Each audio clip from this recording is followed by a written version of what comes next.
Like a hot air balloon tied to a boulder on the edge of a cliff. Here's the metaphor for Bitcoin. This is what's happening as we speak. The rope is symbolic of manipulation by the money mafia, holding the price of Bitcoin down. The rock is the fiat, since Bitcoin is tied to the fiat for now. The cliff is where the fiat is headed, and when the fiat boulder rolls over the cliff, the rope will be released. And the Bitcoin hot air balloon is going to rise because it's full of hot air. The hot air is demand, and with a limited supply, there is only one direction for Bitcoin to go, and that's up. Will you be in the gondola, drinking Coca-Cola, knowing the difference between shit and shinola, or down on the ground, scurrying around town like a bozo circus clown? When a new technology comes along like Bitcoin, there is a period of time for acceptance. At first, the citizens don't understand it. They can't see the value in it. Famous people can say very stupid things which are recalled later, like the guy who said that the U.S. Patent and Trademark Office should be closed because everything had already been invented. Ha! This was the early 1900s or late 1800s. Can you believe that? One day we're going to laugh at the words of Mr.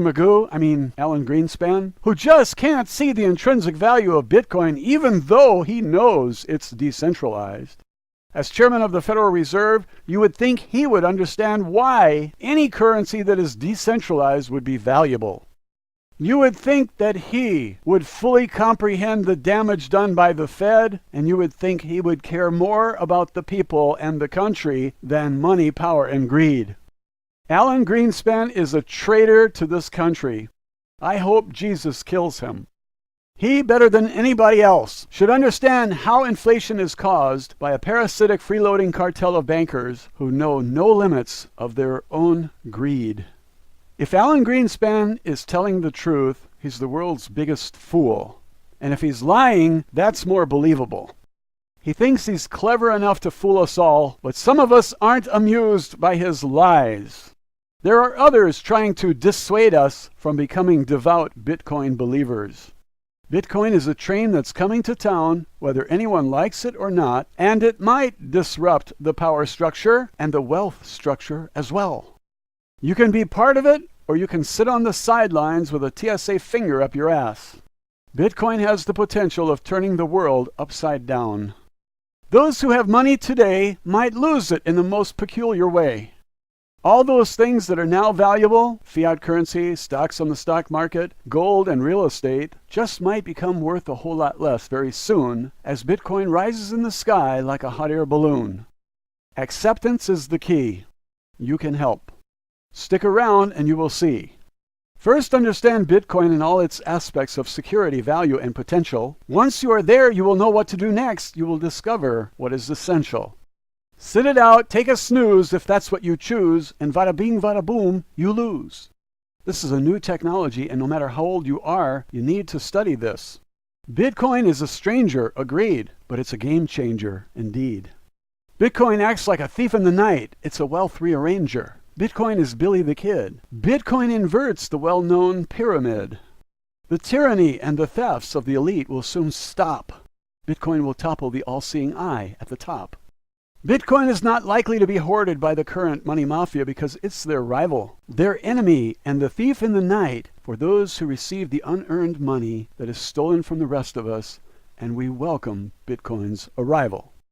Bitcoin is a modern-day Robin Hood. Bitcoin steals from the rich and gives to the early adapters. What I would like to do in this video is give everyone a Bitcoin equal chance. But unless people are willing to study, they can't be part of this revolutionary advance. You can ride the horse or you can run for cover. The power structure of the elite is turning over. Wealth is changing hands and Bitcoin is at the core and the major cause of the changes. Metaphors must be developed to understand the new idea, trend, style, manner, method, or technology.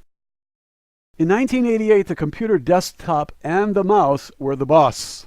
Apple developed the mouse from the Xerox PARC lab, and Microsoft was still using DOS. In 1995, Microsoft caught up by stealing the mouse and the desktop that Apple had been using for several years, There was a lawsuit, as I recall, that ended in tears. People learned how to use computers because of the desktop metaphor. The desktop was something they were familiar with. Because the people had a metaphor that they understood, the mouse and desktop succeeded. DOS wound up in the scrap heaps of history, defeated. We need a Bitcoin metaphor, and I don't like the gold coin because it's not accurate, but it sure is pretty. What is prettier than a gold coin? Our entire belief system regarding money is deeply entrenched in this gold metal. But if we are to transcend the obsolete gold as money era, we need a metaphor so that people can understand the changes and the new technology. You have seen coin images for Bitcoin, and this is how it is accepted. We all have experience with coins. But is the gold coin the best metaphor? Isn't gold a bit obsolete? It is very heavy and easily confiscated by the Nazi government or their Gestapo agents, the TSA. With one hand, they put their finger up your ass to distract you, and with the other hand, they are taking your gold from your luggage like a shell game con man.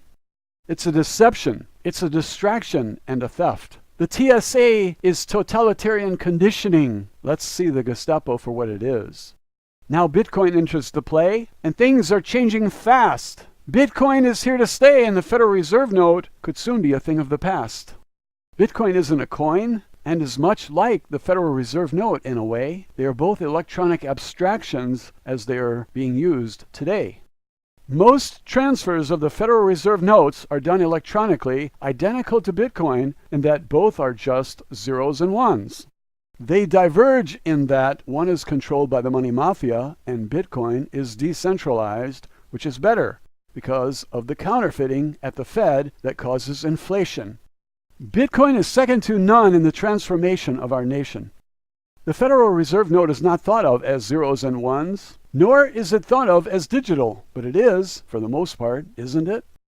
Maybe zeros and ones are too abstract, and so they pretend that the buck is money, and the people can accept the Federal Reserve note as money and use it as currency. It is really fiat backed by nothing, and does not qualify as a constitutional dollar. The dollar of constitutional fame was backed by silver, not promises from parasites at the Fed, who live lavishly off the rest of us and cause inflation with their spending and watering down of the nation's currency. There is a big debate about money, and after just a little discussion, you can see that the Federal Reserve note is not money at all. It's worthless fiat, and by printing them, the Fed is robbing the rest of us, holding their fiat Federal Reserve notes, and they are also accelerating the demise of the fake U.S. dollar. Fake in the constitutional sense of a dollar being not backed by silver. Now, how do we gain acceptance by the masses for this abstract thing, Bitcoin? We need to make people realize that their U.S. dollars are actually electronic things, not real things. As long as gold dealers will accept U.S. dollars for gold, you can swap it out and get rid of the old maid. But it's like musical chairs because one day the gold dealer won't be so sanguine about accepting the fiat.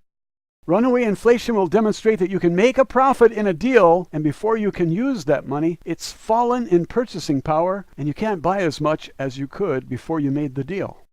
Where did your profit go?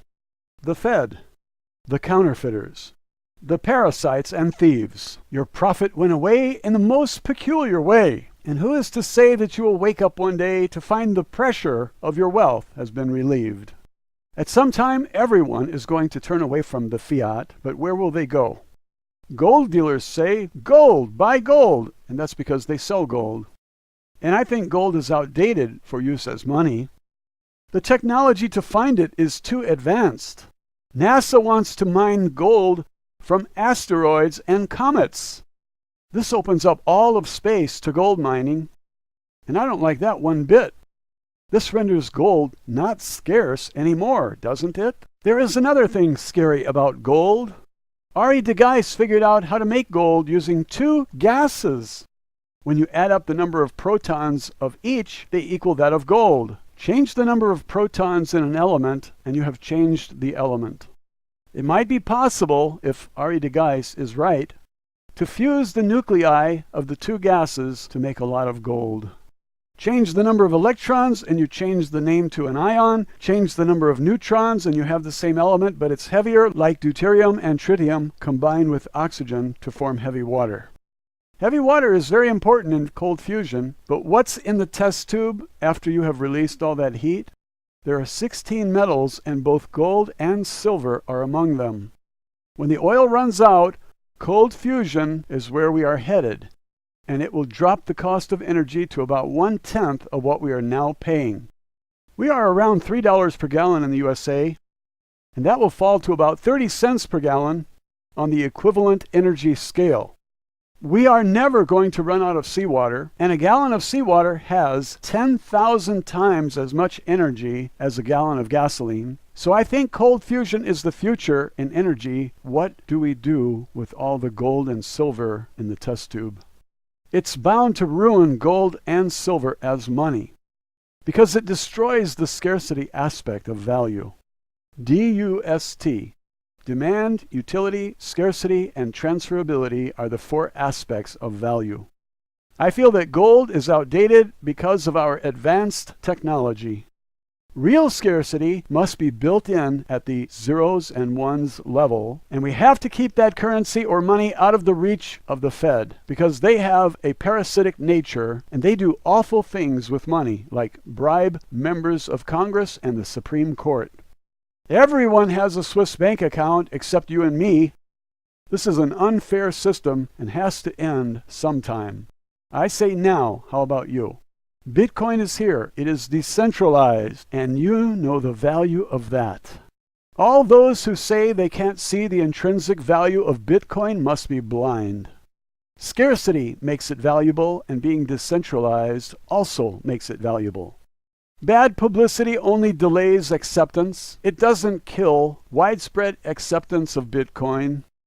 Bitcoin is the most valuable currency in the world, and there are only 2 kinds of people now: those who come over that wall to Bitcoin, and those who stay with the fiat on the other side. There will be a rapid wealth transfer from here on out. Those who stick with the fiat will see it fall to a value of $0.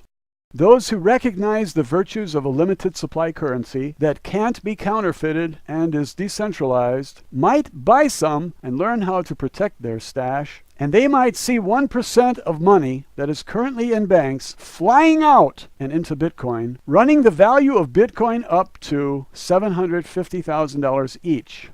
If Bitcoins are ever worth $750,000 each, computer hackers will try desperately to get your Bitcoins, so don't think that you are safe.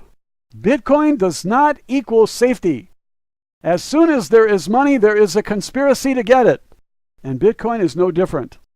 I see Bitcoin capable of drawing more than 1% of the money out of banks. I think 10% is more like it. And I see Bitcoin drawing 10% out of real estate too. Did I mention the stock market? That too. Why would anyone invest in the stock market when returns are going to be just 2% for the next decade? If Bitcoin trades at $750,000 each, it has to have a rapid growth rate of much more than 2% annually to get there, doesn't it?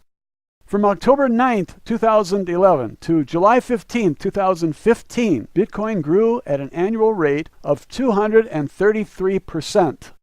It was 0.28% per day for 1,387 days, and I did it on my financial calculator, so that number is compounded daily. Please compare 233% annually with 2% annually and tell me which one is more, Bitcoin or the stock market. This is why I see money flying out of stocks and into the best investment the world has ever seen. Am I being too conservative to say that 10% of the money currently invested in stocks will fly out of there and into Bitcoin? Some might say that 50% is more like it. Why would you own an apartment building and put up with tenants and stopped up toilets, roof leaks, lawsuits, and a return of just 5 to 10%? When Bitcoin grew at 233% during those 1,387 days between October 9th, 2011 and July 15th, 2015. Assuming that the price of Bitcoin will reach $750,000 as a result of just 1% of the money in banks fleeing, the rate of growth will have to be 1% per day for 800 days to go from today's price of $265 to the price of $750,000, won't it? If you can wield a financial calculator like Billy the Kid wielded a gun, why don't you do the calculations and see if what I'm saying makes sense? I rounded off the daily compound rate of 0.28%. The number you will get will have several digits past the 8. I'm trying to inform you, not beguile you. I was a tutor in math for 9 years, and I spent 25 years in finance and investments. The financial calculator was the tool of the trade. I know how to wield the HP-12C, and I wear mine in a holster at my side. I draw it out in front of the mirror just for practice. Just kidding. When I first heard about Bitcoin on March 28, 2013, I knew it was the right thing to solve some perplexing problems, but I didn't know that it is capable of moving money from their side of the ledger to our side overnight. This is a recent discovery, and I might be wrong. There might be something I have overlooked. And so I want to draw you into the discussion and get your perspective for an exercise in reasoning and logic. Can Bitcoin draw 1% of money in banks, real estate, forex, small business, stocks, mining, and large corporations? The legislation that was passed has driven money out of banks, and it's now under the mattress. Will Bitcoin receive this money? If so, how long will it take? Acceptance is the key. How long before the world accepts Bitcoin in large numbers? The Chinese save 38% of their earnings. Will they invest in Bitcoin? The Communist Party will decide. And if they choose not to allow the people to invest in Bitcoin, China puts up yet another Great Wall and falls behind 800 years as they did before. They have a Great Wall on the internet, and so the Chinese in mainland China are not watching my YouTube videos. Since March 28, 2015, I have seen panic on the part of the Federal Reserve, big banks, and Goldman Sachs. They are fighting Bitcoin, but the cat is already out of the bag. And Bitcoin is already the world's most valuable currency. That happened long before I ever heard of Bitcoin. Early adopters recognized Bitcoin for what it is, and they were right. They made a fortune if they didn't spend 10,000 Bitcoins for a couple of large pizzas. The Federal Reserve did a study and found that 70% of the Bitcoin participants are hoarding them. This is troubling to the Federal Reserve. They are likely to crack down on freedom like some communist party. We spent many years fighting communism, and now we have communists in control. A crackdown is inevitable because if they don't, they disappear overnight. Wealth transfers overnight from them to us. If the Fed buys Bitcoins, then they are part of the Bitcoin revolution and they stay on top. I highly doubt that they will do that. They are far more likely to go down with the ship. The Fed, the big banks, and large corporations are not likely to do that, and so they are like Microsoft and the search engines. They will be left behind and will spend forever trying to get the people to use Bing to no avail. Have you heard that the big banks want to come out with their own cryptocurrency, copying Bitcoin's blockchain? Who in the hell is going to accept their centralized cryptocurrency over one that is decentralized? Are they hallucinating?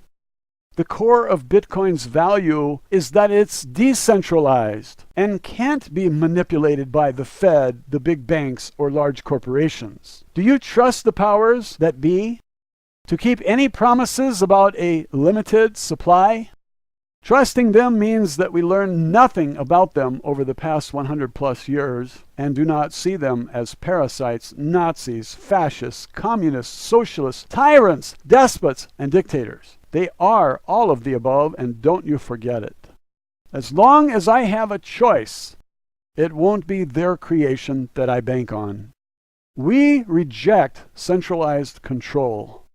We see what it does to the top 1% and the bottom 99%. We want to see all the money fly out of banks and go into Bitcoin. And I think Bitcoin will outperform returns on bank deposits, stock market investments, small business, real estate, and Forex. None of those industries will be able to compete with Bitcoin over the next 10 years or so.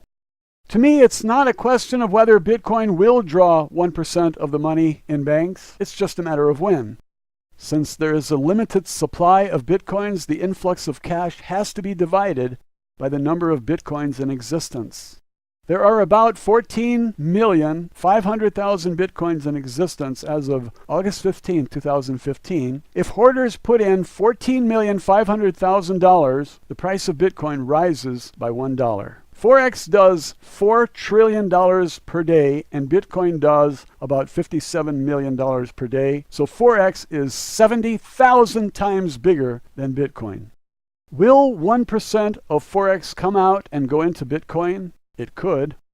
We have so many places where money can come from that it's not a matter of if, but just a matter of when we will see 1% of money in banks coming out and going into Bitcoin for safety reasons. What is desperately needed today is a safe haven for capital because the thieves have ruined the safety of capital everywhere on the planet. All they did by passing the Bankruptcy Reform Act of 2005 is drive money into alternative places. They acted as if they had a monopoly and the people had to leave their money in the bank. But this is a very, very ignorant position to take. And it tells you a little about the parasites. They operate without a powerful mind to assimilate the facts and reach the right conclusion. They are dullards who don't know how to lead.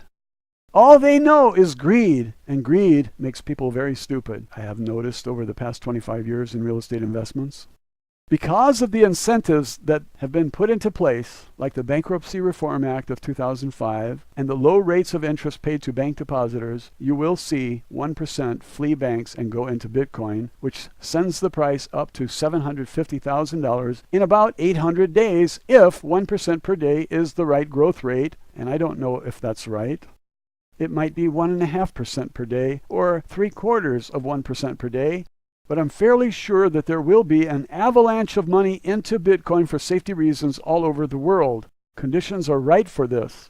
Smart money doesn't need me to know what Bitcoin is and how it can change the world. I'm making a YouTube video in order to inform the common people about the potential, because there is a window of opportunity here and everyone should be part of it if they can. But it's hard work to study the wallets and protect your Bitcoins from theft by hackers. When the hacker works for the corrupt government, and I'm talking about the big banks and the Fed, not the clowns that got into government via rigged elections because they pledged support for the powers that be. When a hacker works for the government, he has access to your Bitcoin password through the NSA, the National Spy Agency. You must know how to protect yourself from them. They will clean your clock. This conspiracy controls the media, and they can kill a story no matter how big that story is. And they control the internet too, always looking for keywords. And then they block the message, so there isn't going to be any viral growth of any movement. If the masses catch on to the potential of Bitcoin, it doesn't mean that they will be free to act. There will always be the controls to keep them from doing with their money whatever they want. Many innocent people are going to be sent to prison as a result. We have to fight this fight too. There always must be a struggle to be free. Have you noticed that? I'm going to work on the metaphor that enables common people to comprehend the significance and benefit of Bitcoin. Maybe I won't reach Peter Schiff, Jamie Dimon, or Alan Greenspan, but I can reach those who aren't suffering from mental block as a result of their agendas. I feel that I know Peter Schiff, Jamie Dimon, and Alan Greenspan a little better now as a result of their statements that they can't see the value of Bitcoin. All three rose to prominence, and one might think they are wise. But how wise can they be if they don't see what I see in Bitcoin? In the case of Peter Schiff, I don't think he's being truthful. I think he just wants to peddle gold. If Peter Schiff was responsible, maybe he would talk a little about gold confiscation. Gold has been used for 6,000 years, gold dealers will tell you. As if you're going to buy gold as a tradition when Bitcoin is here and the possibilities have now changed. Wealth is going to be rearranged. How long was the horse used as transportation? Maybe we should return to the tradition of riding a horse and give up air flight. How long would it take us to ride from New York to London over the water? We gave up the horse because it was obsolete. Jets take us to London now. It's more modern. Gold is something of the past as far as money goes. 2 confiscations is it for me. Lincoln and FDR. I'm looking at how to keep a Bitcoin password from the NSA, and then I'll feel comfortable. I want my financial transactions kept private, and I don't want my social security number involved to identify me. We were promised that the social security number would not be used for identification purposes, and that was another government lie broken. If governments can't be trusted, then people aren't going to trust them. And that means that computer developers will find ways to keep the NSA out of your private business. Apple knows what's going on, and they have designed things so that if the NSA were to ask for information about users, it isn't possible to hand that information over to the spy agency, and that's a good thing. That's an advantage for Apple. That gives Apple products more value, doesn't it? I have built this up enough, and it's time to make a few points about the metaphor. The fiat is dying. It's a boulder on the crest of a cliff. Bitcoin is a hot air balloon tethered to that fiat boulder. As the fiat falls, the rope is released, and Bitcoin rises like a hot air balloon. That's the metaphor that I see for the fiat and Bitcoin. The boulder is never going to rise up like a hot air balloon. That's not what fiats do. The rise is analogous to purchasing power. Fiats don't rise, they fall like a rock. The race to outer space is between the hot air balloon and a rock. I'm betting on the Bitcoin hot air balloon. Fiats carry the heavy load of the parasites, and they can't rise with all that weight. So they are like boulders on the edge of a cliff. The tether is Bitcoin's connection to the fiat. The fiat is being used to hold down the price of Bitcoin, just as these parasites have held down the price of gold and silver. A time is coming when that fiat boulder will slip over the edge of that cliff and fall like a corpse onto the rocks below. The era of the Fed and the monopoly on the nation's currency will be over. We are all just waiting for the boulder to fall and release the rope tied to the Bitcoin hot air balloon.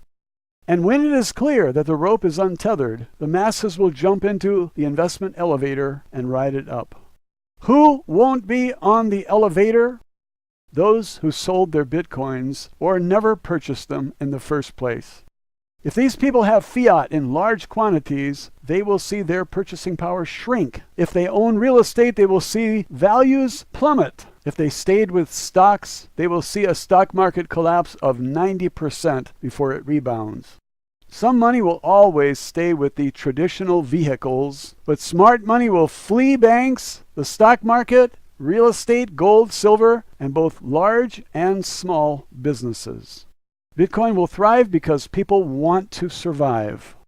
They will hop into the gondola of the Bitcoin hot air balloon to avoid a nosedive. That's all for this video. I have made my point. I will see you next time. Bitcoin is like a hot air balloon tied to a boulder on the edge of a cliff. Here's the metaphor for Bitcoin. This is what's happening as we speak. The rope is symbolic of manipulation by the money mafia, holding the price of Bitcoin down. The rock is the fiat, since Bitcoin is tied to the fiat for now. The cliff is where the fiat is headed, and when the fiat boulder rolls over the cliff, the rope will be released, and the Bitcoin hot air balloon is going to rise because it's full of hot air.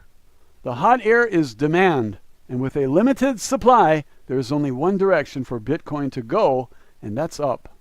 Will you be in the gondola, drinking Coca-Cola, knowing the difference between shit and shinola, or down on the ground, scurrying around town like a bozo circus clown? When a new technology comes along like Bitcoin, there is a period of time for acceptance. At first, the citizens don't understand it. They can't see the value in it. Famous people can say very stupid things which are recalled later, like the guy who said that the U.S. Patent and Trademark Office should be closed because everything had already been invented. Ha! This was the early 1900s or late 1800s. Can you believe that? One day we're going to laugh at the words of Mr. Alan Greenspan, who just can't see the intrinsic value of Bitcoin even though he knows it's decentralized. As chairman of the Federal Reserve, you would think he would understand why any currency that is decentralized would be valuable. You would think that he would fully comprehend the damage done by the Fed, and you would think he would care more about the people and the country than money, power, and greed. Alan Greenspan is a traitor to this country. I hope Jesus kills him. He, better than anybody else, should understand how inflation is caused by a parasitic freeloading cartel of bankers who know no limits of their own greed. If Alan Greenspan is telling the truth, he's the world's biggest fool. And if he's lying, that's more believable. He thinks he's clever enough to fool us all, but some of us aren't amused by his lies. There are others trying to dissuade us from becoming devout Bitcoin believers. Bitcoin is a train that's coming to town, whether anyone likes it or not, and it might disrupt the power structure and the wealth structure as well. You can be part of it, or you can sit on the sidelines with a TSA finger up your ass. Bitcoin has the potential of turning the world upside down. Those who have money today might lose it in the most peculiar way. All those things that are now valuable, fiat currency, stocks on the stock market, gold, and real estate, just might become worth a whole lot less very soon as Bitcoin rises in the sky like a hot air balloon. Acceptance is the key. You can help. Stick around and you will see. First, understand Bitcoin and all its aspects of security, value, and potential. Once you are there, you will know what to do next. You will discover what is essential. Sit it out, take a snooze if that's what you choose, and vada bing, vada boom, you lose. This is a new technology, and no matter how old you are, you need to study this. Bitcoin is a stranger, agreed, but it's a game changer, indeed. Bitcoin acts like a thief in the night. It's a wealth rearranger. Bitcoin is Billy the Kid. Bitcoin inverts the well-known pyramid. The tyranny and the thefts of the elite will soon stop. Bitcoin will topple the all-seeing eye at the top. Bitcoin is not likely to be hoarded by the current money mafia because it's their rival, their enemy, and the thief in the night for those who receive the unearned money that is stolen from the rest of us, and we welcome Bitcoin's arrival. Bitcoin is a modern-day Robin Hood. Bitcoin steals from the rich and gives to the